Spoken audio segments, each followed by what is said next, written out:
दोस्तों, स्वागत है आपका हमारे न्यू वीडियो में। पैसे की ज़रूरत।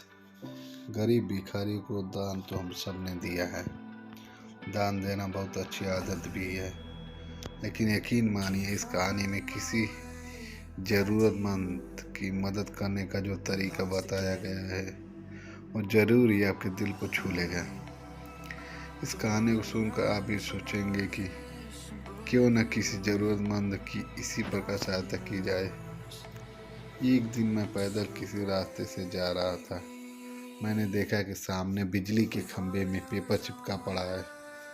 उसमें कुछ लिखा हुआ है। उसमें लिखा था कि कल मैं इस रास्ते से गुजरते वक्त मेरे 50 रुपये कहीं गिर गए हैं। मुझे ठीक से दिखाई नहीं देता है।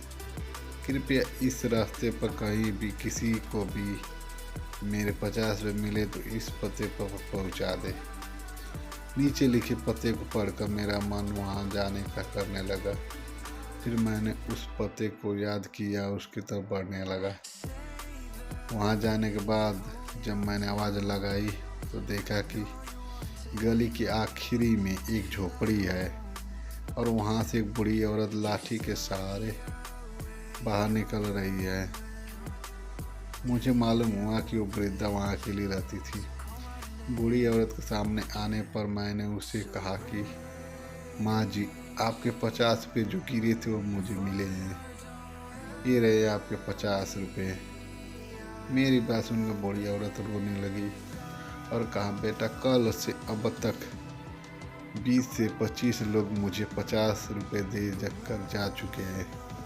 बेटा, मुझे ठीक से दिखाई नहीं देता, मुझे पढ़ना लिखना भी नहीं आता।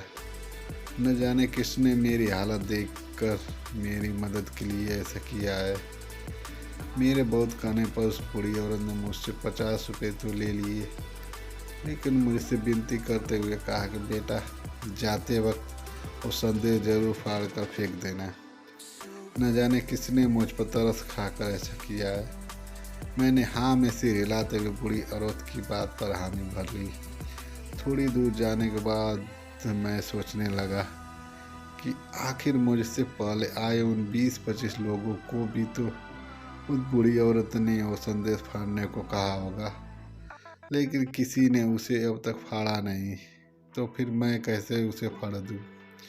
मेरे मन में उस व्यक्ति के लिए बहुत ही आदर का भाव आ रहा था जिसने बूढ़ी औरत की सेवा के लिए इस तरीके को ढूंढा।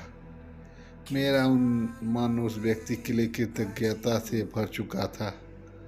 फिर क्या था, मैंने भी बिजली के खंभे में लगे उस संदेश को ऐसे ही रहने। इस कहानी से हमें यही सीख मिलती है कि हमारे मन में सिर्फ कर्म करने की इच्छा होनी चाहिए। मदद के तो अनेकों तरीके हैं। अगर हमारे अंदर किसी की मदद करने की इच्छा हो तो हम किसी न किसी रूप में भी ज़रूरतमंद की सेवा कर सकते हैं। दोस्तों, अगर आपको यह कहानी अच्छी लगी हो तो वीडियो को लाइक और चैनल को सब्सक्राइब कीजिए। धन्यवाद।